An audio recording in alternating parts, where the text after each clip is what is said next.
Ada hal yang menjadi kebiasaan kaum analis shadow. Kalau melihat sebuah fenomena itu, langsung mengurut ke depan dan ke belakang. Misalnya, pengukuhan Ibu Megawati sebagai profesor kehormatan, guru besar tidak tetap dari Unhan, Universitas Pertahanan, yang disertasinya adalah perjalanan dirinya mengelola negara sebagai Presiden Indonesia yang kelima. Ternyata Pak Jokowi ke Jawa Tengah, ke Semarang. Apa memang tidak diundang atau memang sudah ada jadwal yang padat? Namun, kalau Bosman nih, misalnya, salah satu pejuangnya yang menjadikan dirinya Presiden Republik Sontoloyo misalnya adalah Deddy Corbuzier, di mana misalnya Deddy akan mendapatkan gelar profesor untuk 1000 podcast YouTube-nya yang selalu di atas 2 juta viewer per video YouTube tersebut dari Universitas Harvard. Saya pasti datanglah pada wisudanya. Apalagi dia Menteri Pemuda dan Olahraga Kabinet Sontoloyo. Juga Cak Lontong, Menteri Urusan Kebahagiaan. Kalau dapat gelar profesor ketawa mikir dari Universitas Indonesia misalnya, saya pasti hadir karena Cak Lontong misalnya sering ngeledekin Sontoloyo yang membuat rating Sontoloyo naik. Yang pasti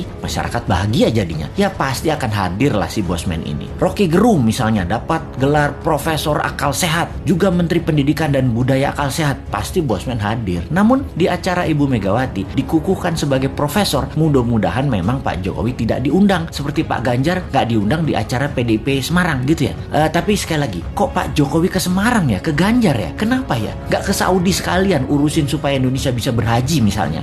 Gini nih yang bikin repot kalau menganalisa geopolitik dalam negeri. Banyak selamuran data alias data yang benar dan yang tidak benar, nggak tahu bedanya karena diselamurkan oleh tim siluman yang namanya buzzer. Kita lanjut bertanya, apa ini kode bahwa PDIP punya arah hanya Mbak Puan 2024, di mana PDIP tidak ingin jabatan presiden 3 kali, tetapi istana pengen 3 kali, atau kalau 2 kali, kalau bisa Ganjar dan Gibran calonnya. Begitu ya, beda arah ini kayaknya istana dengan PDIP. Oke, paling aman gini nih, bikin 3 kali, Pak Jokowi presiden, Mbak Puan wakilnya. Wes, top markotop iki, menang pasti. Bagaimana dengan komentar ini? Bosman komisaris apa bos? Tapi sudahlah, bukan urusan kita juga ya, masih lama 2024 itu. Corona masih berkuasa saat ini. Lebih baik kita pertanyakan kok belum pasang war mode untuk virus corona dan mutasi-mutasinya tersebut. Masih pandemik pendekatannya, bukan war approach yang secara penanganannya kalau war approach yang dipakai beda banget dengan pendekatan pandemik.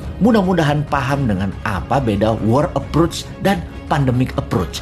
Jangan sampai nggak paham pejabatnya. Karena memang bahaya mengangkat pejabat yang nggak ngerti bernegara. Ngertinya ngumpulin massa untuk mempopulerkan seorang tokoh, lalu dapat gaji bulanan sebagai pejabat publik. Kaum New Mind banyak mengingatkan bahwa coronavirus bukan nature-made disaster atau bencana alam, tetapi man-made disaster. Sebuah petaka ciptaan manusia. Berapa kali kita jelaskan bahwa virus ini diperkaya di laboratorium biologi. Berapa kali kita informasikan bahwa di tahun 2017, 2018 tes tool COVID-19 sudah terjual habis bahkan sebelum virus disebarkan. Sudah lebih dari 6 kali video dan tulisan Bosman di berbagai sosial media di take down begitu menggunakan istilah nama strategi untuk menyelesaikan COVID. Mungkin video ini pun akan terkenal lagi di take down karena akan membuka rahasia dengan code name White Dragon dan Black Dragon. Begini sahabat, apa itu White Dragon dan Black Dragon? Sebentar, gue celingukan lihat kiri kanan ngecek ada shadownya globalis sama shadownya Black Dragon nggak nih